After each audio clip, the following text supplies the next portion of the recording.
manalo ng 5 beses para dito. Ang kanyang pagganap sa pelikulang Himala ay kilala hindi lang sa Pilipinas, kung hindi sa buong mundo. Kabilang siya sa top 10 Best Asian Actress of the Decade ng Green Globe Film Award.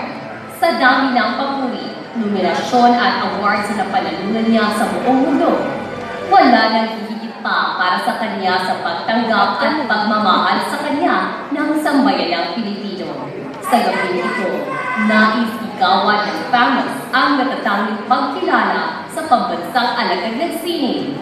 Kay Nora Cabaltera Villamayor.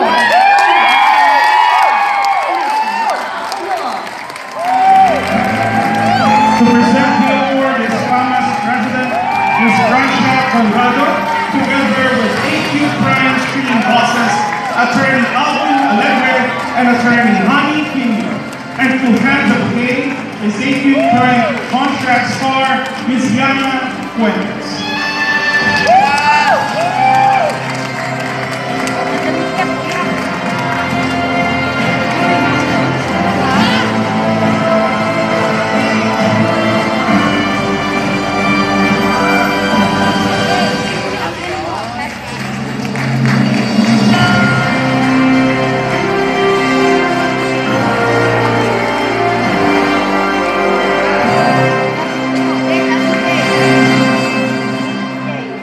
Daming pumipicture sa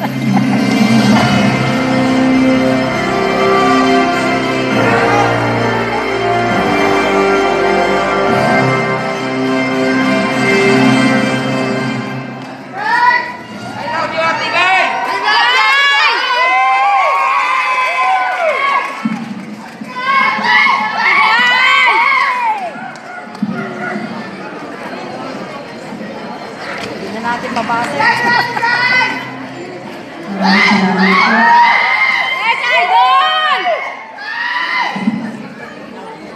Sa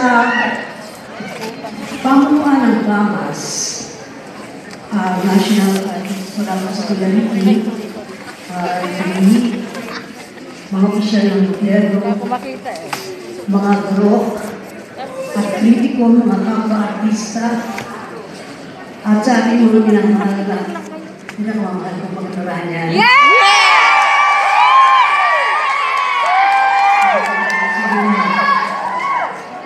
Sa punto ito, nakikilala ng FAMAS, ang inyong lingkod, at ang aking naging buhay sa larangan ito. Ako po'y tunay na nagkakala at nagpapasalamat. Bilang bagong hirang national artist para sa pelikula, hinahangad ko sana ituon natin ang ating pansin sa mga maliliit na kasamahan natin sa telebisyon, radyo, musika, at pelikulang Pilipino. Hangad ko po na sana ay mapatibay ng ating pamahalaan ang mga programang susulong sa kabuhayan ng ating mga katrabaho. Siyang tunay na nagmamalasakit sa lahat ng ginagawa natin. Kilalanin po natin palagi ang kontribusyon nila mula ng ginagawa natin. Sa mga technicians, mga drivers, crews, production assistants, na kung hindi sa kanila, wala pong magandang musika o palabas na malilika tayo. Patuloy pa po natin buhayin at pasiglahin ang sining ng pagkukwento sa pamamagitan po ng pelikulang Pilipino. Mga minamahal ng Loranyas,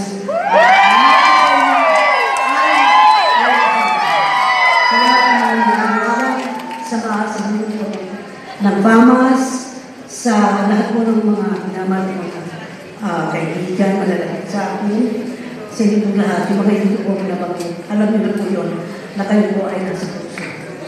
Hanggang kamatayan po yun. Siyempre, mahal-mahal po kayo at taos puso po yun. Pag sinabi ko mahal po kayo, nasa puso po yun. Maraming salamat po.